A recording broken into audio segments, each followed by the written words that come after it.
Hello friends, welcome to our channel. അപ്പോൾ നമ്മൾ ഇന്ന് പറയാൻ പോകുന്നത് നമ്മുടെ ഇപ്പോഴത്തെ ടൈമിൽ കുറേ പേര് ഫേസ് ചെയ്യുന്ന ഒരു ഇഷ്യൂ ആണ് നമ്മുടെ ബാങ്ക് അക്കൗണ്ട് സൈബർ കംപ്ലൈന്റ് കാരണം ഫ്രീസ് ആവുന്ന ഇഷ്യൂസ്. അപ്പോൾ നമ്മൾ ഇന്ന് പറയാൻ പോകുന്നത് മെയിൻ 3 കാരണങ്ങളാണ് ഇതിന്. നിങ്ങൾ ഈ സാധനങ്ങൾ ചെയ്യുന്നുണ്ടെങ്കിൽ നിങ്ങളുടെ ബാങ്ക് അക്കൗണ്ട് എപ്പോൾ വേണമെങ്കിൽ ഫ്രീസ് ആക്കാട്ടോ, ഡെബിറ്റ് ഫ്രീസ് ആക്കുക. എന്താ വെച്ചാൽ മെയിൻ ഇഷ്യൂ എന്താ വെച്ചാൽ നമ്മൾ ഈ സൈബർ കംപ്ലൈൻറ്റ്സ് വന്നിട്ട് നമ്മുടെ അക്കൗണ്ട് ഫ്രീസ് ആയി കഴിഞ്ഞാൽ ഇത് എത്ര സമയത്തേക്കാണ് ഫ്രീസ് ആയി എടുക്കുക, ഇതിൻ്റെ എന്താ പറയുക, നിങ്ങൾക്കറിയാം ആ സാധനം ഫുൾ ഡെബിറ്റ് ഫ്രീസ് ആവും, ക്രെഡിറ്റ് വരും പക്ഷേ ഡെബിറ്റ് ഫ്രീസ് ആവും, നമുക്ക് ഒരു തരത്തിലും നമ്മുടെ ക്യാഷ് എടുക്കാൻ പറ്റില്ല നമ്മുടെ അക്കൗണ്ടിൽ നിന്ന്. അപ്പോൾ ആകെ പെടും, അപ്പോൾ മെയിൻ അക്കൗണ്ടൊക്കെ ആണെങ്കിൽ ആകെ പെടും. അപ്പോൾ ഈ 3 കാരണങ്ങൾ നിങ്ങൾ മെയിൻ നോട്ട് ചെയ്ത് വെക്കാൻ മറക്കേണ്ടത്. വെച്ചാൽ ഇങ്ങനത്തെ കാരണങ്ങൾ ചെയ്യുകയാണെങ്കിൽ നിങ്ങളുടെ അക്കൗണ്ട് ഒരു 99% നിങ്ങളുടെ അക്കൗണ്ട് ഫ്രീസ് ആവാനുള്ള ചാൻസ് ഭയങ്കര കൂടുതലാണ്. ഇത് പെട്ടെന്ന് തന്നെ ഫ്രീസ് ആവണമെന്നില്ല, അത് ചിലപ്പോൾ മാസങ്ങളെടുക്കും, ചിലപ്പോൾ ഒരു 6 മാസത്തെ മുമ്പത്തെ ട്രാൻസാക്ഷൻ കാരണമായിരിക്കും ചിലപ്പോൾ ഇപ്പോൾ ഫ്രീസ് ആവുന്നത്. അപ്പോൾ അത് ഡിപ്പെൻസ് ആണ്, നിങ്ങളുടെ ആ അക്കൗണ്ടിനെതിരെ എപ്പോഴാണ് കേസ് വരുന്നത് അതിനനുസരിച്ചായിരിക്കും നമുക്ക് ഇത് ഫ്രീസിങ് വരിക കേട്ടോ. അപ്പോൾ ഒരു കൊല്ലം കഴിഞ്ഞു ഇനി പേടിക്കേണ്ട, അതെന്ന് വെച്ചാൽ അങ്ങനെ വെച്ചിട്ട് സുഖമായിട്ടിരിക്കേണ്ട, അല്ലെങ്കിൽ 6 മാസം കഴിഞ്ഞു അല്ലെങ്കിൽ 2 മാസം കഴിഞ്ഞു ഇനിയിപ്പോൾ എന്തായാലും ഫ്രീസ് വരില്ല, അങ്ങനെ സുഖമായിട്ട് നോക്കി ഇരിക്കേണ്ട കേട്ടോ. എന്ന് വെച്ചാൽ ഈ അക്കൗണ്ട് ഫ്രീസ് എപ്പോൾ വേണമെങ്കിൽ വരാം. നമ്മുടെ ടാക്സിൻ്റെ കാര്യമൊക്കെ പറയണ പോലെയാണ്, എപ്പോഴാണ് ഇത് നോട്ടീസ്, എപ്പോഴാണ് പിടിക്കുന്നത്, എപ്പോഴാണ് നമുക്ക് നോട്ടീസ് വരിക. അപ്പോൾ അതേപോലത്തെ സംഭവം തന്നെയാണത്. അപ്പോൾ അത് നോട്ട് ചെയ്ത് വെക്കാൻ മറക്കണ്ട. അപ്പോൾ എന്തായാലും നമുക്ക് പോയിന്റിലേക്ക് പോകാം. അതിന് മുമ്പ് നമ്മുടെ 2 ചാനൽസ് മാത്രം പോയി കണ്ടു നോക്കുക, സബ്സ്ക്രൈബ് ചെയ്യുക, സപ്പോർട്ട് ചെയ്യുക, ഫ്രണ്ട്സിലേക്ക് നമ്മളേക്ക് ഒന്ന് ഷെയർ ചെയ്യുക. നമ്മുടെ ചാനൽ ആദ്യമായിട്ട് കാണാനാണെങ്കിൽ എൻ്റെ പേര് അജയ്, ഞാനൊരു ഫൈനാൻഷ്യൽ അനലിസ്റ്റാണ്. നമ്മുടെ ടെക്കിലും ഫിനാൻസിലും എക്സ്പീരിയൻസാണ്, ക്വാളിഫൈഡ് ആണ്. അതുപോലെ തന്നെ നമ്മുടെ ഇൻസ്റ്റാഗ്രാം പേജ് കാണാത്തവർ പോയി കണ്ടു നോക്കുക, നിങ്ങൾക്ക് അതിലും വേണമെങ്കിൽ മെസ്സേജ് ചെയ്യാം, പേജ് ഫോളോ അടിച്ചാൽ മതി, ഡിസ്ക്രിപ്ഷനിൽ ലിങ്കുകളൊക്കെ കൊടുത്തിട്ടുണ്ട് കേട്ടോ. അപ്പോൾ നമുക്ക് വീഡിയോയ്ക്ക് പോകാം.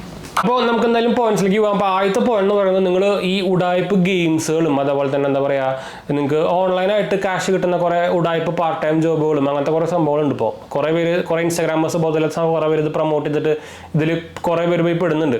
അത് മാത്രമല്ല, നിങ്ങൾക്ക് ഇപ്പോൾ ഈ ഉടായ്പ് വാട്സപ്പിലൊക്കെ മെസ്സേജ് ചെയ്യാറില്ലേ, പാർട്ട് ടൈം ജോബ് ഉണ്ട്, പോയി ഒരു റിവ്യൂ ചെയ്താൽ മതി നിങ്ങൾക്ക് കാശ് കിട്ടുന്ന പറഞ്ഞിട്ട് അതിൽ കുറേ പേര് അവർ ആദ്യത്തെ റിവ്യൂ ചെയ്യുമ്പോൾ നിങ്ങൾക്ക് 150 രൂപ കിട്ടും, അത് കഴിഞ്ഞിട്ട് പിന്നെ അവർ ബ്ലോക്ക് ചെയ്യും. അപ്പോൾ അങ്ങനെ കുറേ പേര് ചെയ്യുന്നുണ്ട്. അതും ചെയ്യരുത് നിങ്ങൾ. എന്ന് വെച്ചാൽ ഈ ക്യാഷ് വരുന്നതൊക്കെ ഇതുപോലെ തന്നെ സൈബർ ഫ്രോഡിന് ഉപയോഗിച്ച അക്കൗണ്ടിൽ നിന്നാണ്. അപ്പോൾ അങ്ങനത്തെ അക്കൗണ്ടിൽ നിന്ന് ക്യാഷ് വന്നു കഴിഞ്ഞാൽ നിങ്ങളത് നിങ്ങളുടെ അക്കൗണ്ട് മെയിൻ അക്കൗണ്ട് അല്ല, നിങ്ങൾക്ക് ഇപ്പോൾ അതിൽ വേറെ ക്യാഷും കാര്യമൊന്നും ഇല്ലയെന്ന് വെച്ചാൽ വന്നപ്പോൾ തന്നെ ഉപയോഗിച്ചിട്ട് അങ്ങനെയാണെങ്കിൽ കുഴപ്പമില്ല. പക്ഷേ നിങ്ങളുടെ മെയിൻ അക്കൗണ്ടിലേക്കാണ് ഇപ്പോൾ വരുന്നതെങ്കിൽ ആ അക്കൗണ്ട് ഫ്രീസ് ആവും, പിന്നെ നിങ്ങളുടെ കയ്യിലുള്ള ക്യാഷ് പോലും നിങ്ങൾക്ക് ഉപയോഗിക്കാൻ പറ്റില്ല. അപ്പോൾ അങ്ങനത്തെ ഇഷ്യൂസുകളുണ്ട്. അപ്പോൾ ഇതുപോലെ തന്നെ എന്താ പറയുക, കളർ ട്രേഡിങ് അങ്ങനത്തെ കുറേ ഉടായ്പ സാധനങ്ങളുണ്ട്. ഇതൊക്കെ ചെയ്തിട്ട് നിങ്ങൾക്ക് വരുന്ന അക്കൗണ്ടുകളൊക്കെ ഇതുപോലെ സൈബർ ഫ്രോഡിന് ഉപയോഗിച്ച അക്കൗണ്ടുകളായിരിക്കും. അപ്പോൾ അതിൽ നിന്ന് ക്യാഷ് വന്നാൽ അപ്പോൾ തന്നെ നിങ്ങളുടെ അക്കൗണ്ടും ഫ്രീസ് ആവും, പിന്നെ നിങ്ങൾക്ക് അത് ഉപയോഗിക്കാൻ പറ്റില്ല. അതാണ് മെയിൻ ഫസ്റ്റ് റീസൺ. രണ്ടാമത്തെ പറയുന്നത് കുറേ ക്രിപ്റ്റോ സംഭവങ്ങൾ വരുന്നുണ്ട്, അതായത് ക്രിപ്റ്റോ ആപ്പുകൾ. നമ്മുടെ ഇന്ത്യയിൽ തന്നെ കുറേ ബാൻ ചെയ്ത ആപ്പുകളൊക്കെ ഇപ്പോൾ ബിനാൻസ്, ഇപ്പോൾ ആക്ച്വലി ഇത് ബാനൊക്കെ ലിഫ്റ്റ് ചെയ്തു, പക്ഷേ എന്നാലും മുമ്പ് ബിനാൻസിൽ കൂടെ P2P ചെയ്ത ട്രാൻസാക്ഷനൊക്കെ ഇപ്പോഴും ബാൻ വരുന്നുണ്ട്. അപ്പോൾ P2P മാക്സിമം കുറയ്ക്കാൻ നോക്കുക. അപ്പോൾ ക്രിപ്റ്റോ P2P ട്രാൻസാക്ഷൻ ചെയ്യണവരൊന്ന് ശ്രദ്ധിക്കാൻ മറക്കണ്ട, നിങ്ങളുടെ അക്കൗണ്ട് എപ്പോൾ വേണമെങ്കിൽ ഫ്രീസിങ് വരാട്ടാ. അപ്പോൾ ഇതും ഒന്ന് നിർത്താൻ നോക്കുക മാക്സിമം. എന്താ വെച്ചാൽ ക്രിപ്റ്റോനൊക്കെ ഇപ്പോൾ ലീഗലായിട്ടുള്ള ആപ്പുകളുണ്ട്, അത് നിങ്ങൾക്ക് P2P ട്രാൻസാക്ഷൻ ചെയ്യുന്ന ആവശ്യമില്ല, ഡയറക്റ്റ് ബാങ്ക് ട്രാൻസ്ഫർ വരുന്ന ആപ്പുകളൊക്കെ ഇഷ്ടംപോലെ ഇപ്പോൾ ഉണ്ട്. അപ്പോൾ ഞാൻ പ്രൊമോട്ട് ചെയ്യില്ല, ഞാൻ ഉപയോഗിക്കുന്നത് മഡ്രക്സ് എന്ന ആപ്പാണ്. അതൊക്കെ നമുക്ക് ഡയറക്റ്റ് നെഫ്റ്റ് ട്രാൻസാക്ഷൻ വരും അവരുടെ അക്കൗണ്ട് ത്രൂ. അപ്പോൾ അതിനൊന്നും ഇഷ്യൂ ഇല്ല. പ്രൊമോഷൻ അല്ല കേട്ടോ, ഞാൻ ഉപയോഗിക്കുന്ന ഒരു ആപ്പ് പറഞ്ഞാൽ കുറേ കാലമായിട്ട് ഞാൻ ഉപയോഗിക്കുന്നത്, മുമ്പ് നമ്മൾ വീഡിയോ ഇട്ടിട്ടുണ്ട്, അതും പ്രൊമോഷൻ അല്ല.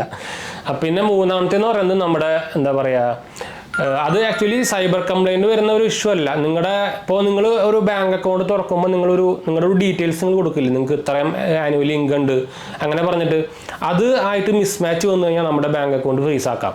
ഇത് ആക്ച്വലി ടെമ്പററി ആണ്. ചില സമയത്ത് നിങ്ങൾ റീകേവൈസിങ് കാര്യങ്ങളൊക്കെ ചെയ്യേണ്ടി വരും, ചില സമയത്ത് നിങ്ങൾ ബാങ്കിൽ പോയിട്ട് ലെറ്ററും കാര്യങ്ങളൊക്കെ കൊടുക്കേണ്ടി വരും. എന്ന് വെച്ചാൽ നിങ്ങൾ കൊടുത്ത ആ ഇൻകമും അതുപോലെ തന്നെ നിങ്ങളുടെ അക്കൗണ്ടിലേക്ക് ഭയങ്കര ചിലപ്പോൾ കുറേ ട്രാൻസാക്ഷൻ കാര്യങ്ങളൊക്കെ വരുന്നുണ്ടായിരിക്കും റീസെൻ്റ്ലി.